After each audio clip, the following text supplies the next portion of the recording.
Allozko urtegian itxotako gaztearen gorpua aurkitu dute. Labek Nafarroko Zahar Egoitzen negoziazio mahairako deia egin du lehenbiziko hitzarmen sektorialaren aldeko borrokari bertze bultzada bat emateko asmoz. Nafarroko gobernuak paisaiaren kartografia argitaratu du Nafarroko datu espazialean azpiegituraren atarian. Osasun bideko txosten tekniko batek ondorioztatu du erresonantzia magnetiko ez dela behar oro har belauneko artrosia diagnostikatzeko 50 urtetik gorako pazienteetan. Irabazi asmori gabeko elkartek, kultur entitatek eta gizarte entitatek irailaren batera bitarte eskatzen halko dituzte zibiboxetako espazioen lagapen iraunkorrak datorren ikasturterako. Arrotu zentroko LGTB informazio eskubide eta partaidetza zerbitzu esleitu da, Katxalingorri erakundea da kontratuaren esleipeduna 2 urterako. Mendia Abez Batzak kontzertua sakroa eskainiko du igandean Donestebeko elizan. Malerrekan eolikoak izenpean menditzulia bazkaria hitzaldi eta kontzertuak eginen dituzte larun batean hilaren 10 Elgorriagan Malerreka bizirik plataformak antolatua. Bizi Connect bizikleta besta izanen da larun batean Lesakan.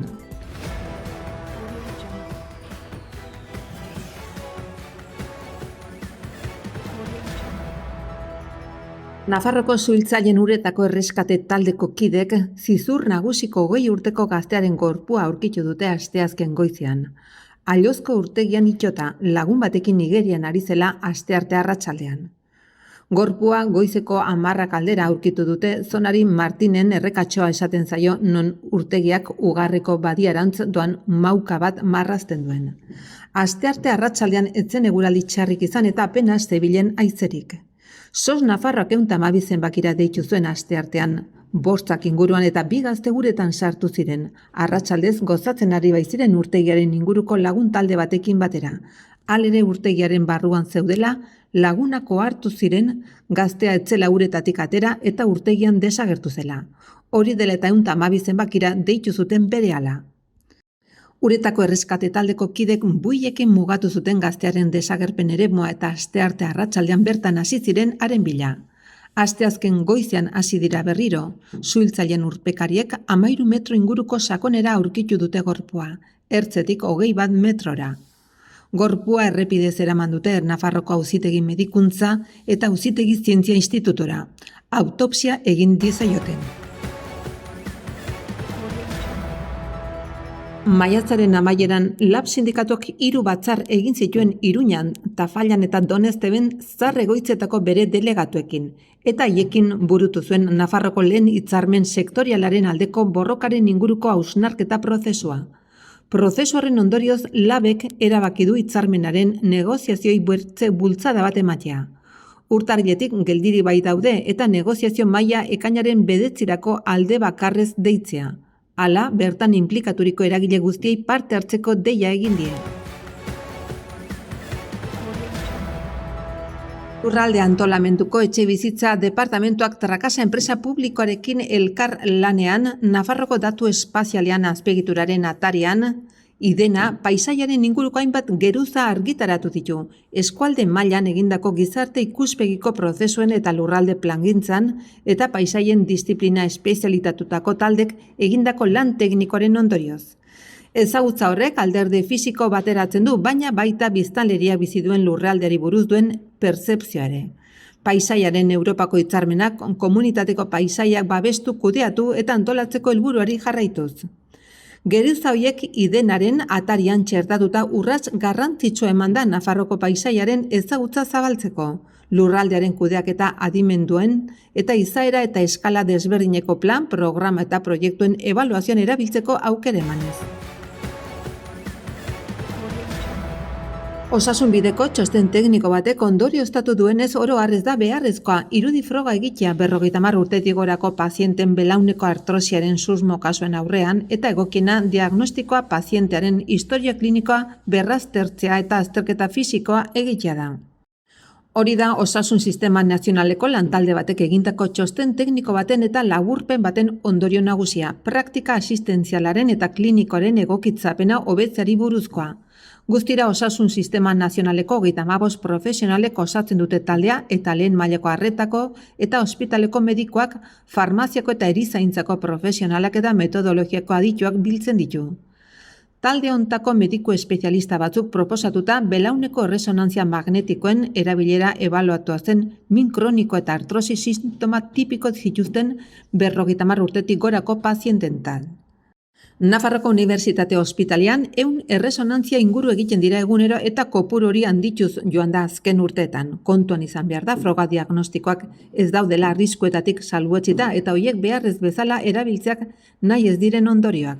Beharrezkoak ez diren kostuak eta itxaron zerrenda handitzea eragin ditzakela. Horregatik komeni da aztertzea zenbateraino diren ezinbestekoak edo diagnostikoa beste bide batzuetatik egin daiteke.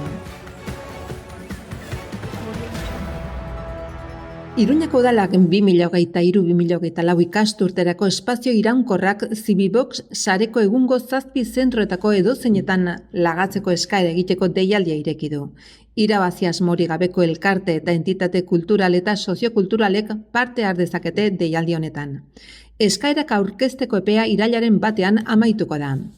Espazioen lagapen iraunkorra eskatzen duten elkarte eta erakundek legez eratuta egon behar dute eskabidea aurkezten den egunean. Egoitza fiskala eta soziala Iruñan izan behar dute eta udaleko elkarten erregistroan erregistratuta egon behar dira.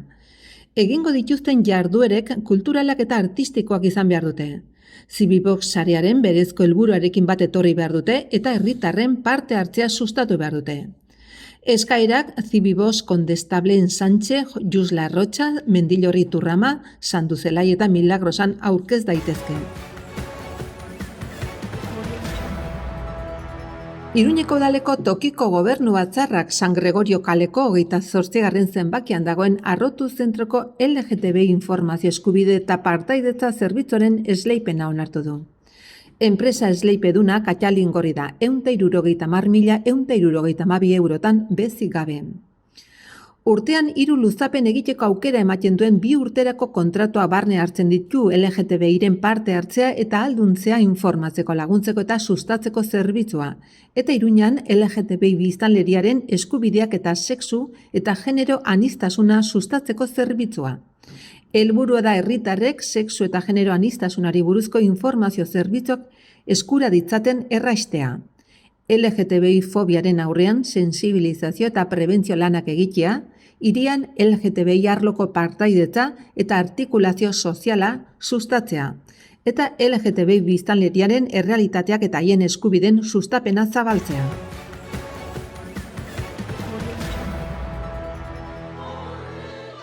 Datorren igandean, ekainak 11 arratsaldeko 6:30 kontzertu berezia izanen da Doneztebeko elizan. Mendia abes batzak zein Rut Etxebeste eta Amaia Kordoba piano eta organo jolek erlijio musika sakro hainbat abesti interpretatuko dituzte. Errepertorioaren abiapuntua Mendia abes batzakan pasaden apirilan Iruñeko Baluarte Antzokian orkestra laguntzaz abesteko prestatu zituen obrak izanen dira. Hilarion Eslaba Maixoaren Mibeko Meza eta Felipe Gorritiren Miserere hain zuzen ere. Biak Nafarroan izan diren konpositore garrantzitsuenetarikoak sortutako obre sendo eta mamitsuak dira. Eslabaren mezo osorik interpretatuko dute. Emanaldian zehar hainbat bakarlariariko dira, tartean Loli Salaberri soprano, Alicia Telletxea eta Aixun Biela mezzo sopranoak. Gorka Ordaz tenorea zein Beñardo San Miguel baritonoa.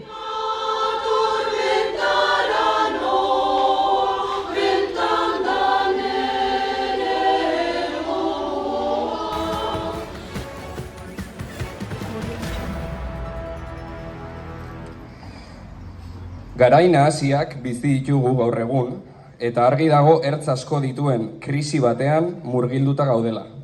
Malerrekan eolikoak izenpean menditzulia bazkaria itzalia eta kontzertuak eginen dira larun bat honetan, hilaren 10an Elgorriagan, Malerreka biziri plataformak deitua.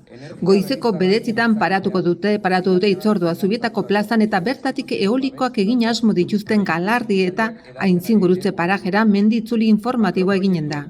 Zuzenean galardiko antenan elkartu nahi duenak 10 herritan izanen du itzordua. Handik itzulita ordubitan bazkaria eginen da Elgorriagako ostatuan. Bazkarirako txartelak Zubietako Aurtizko Elgorriaga eta Itxurengo herriko ostatutan eta Xarmanten eros daitezke. Ondotik leku berean hitzaldia irekia izanen da, Arantza bizirik eta Etxalarko Azkoa bizirik plataformako kideekin. Eguna akitzeko leku berean kontzertuak eginen dituzte Ozpinduk, Guajiroak eta Bisonte taldeak girotuko dute gaua. Baztanen, oraingoan guri tokatu. Nafarroko Akitaniako eta Euskadiko txirrindulari zutabeak Lesakan elkartuko dira ekainaren 10an, larunbatean bizikleta bidezko mugikortasuna jasangarria sustatzeko. Lesaka Bizifest topaketak bizikletaren erabilerari lotutako jardueren programa ludiko zabala eskainiko du eta era berean Bizi Connect proiektuaren azken ekitaldia izanen da. Proiektu hori Nasu Binsa lursariak sustatu eta gidatu du eta Euroeskualdea osatzen duten 3 lurraldek parte hartu dute. Nafarroko txirrindulariak Zunbillako Garbitokitik abiatuko dira larunbatean 11 aterritan eta bide berdean barna iritsiko dira Lesakara. Gipuzko eta Lapurdi aldeti berriz Hondarribi eta Hendaiatik abiatu Irunen elkartu eta etorriko dira Lesakara. Ordu batetan Euskadi, Akitania eta Nafarroko ziklistek topaketa eginen dute Lesakako plaza zaharrean eta bertako produktuen dastaketa izanen dute kasino jatetxean. Ordubitatik arratsaldeko 4 bizikleta, tailerra eta jolasak izanen dira frontoian, aurrentzako bizikleta trebetasun zirkuituak norbere bizikletarekin joan bizikleta diagnostiko tailerra ere eginen dute eta musika izanen da.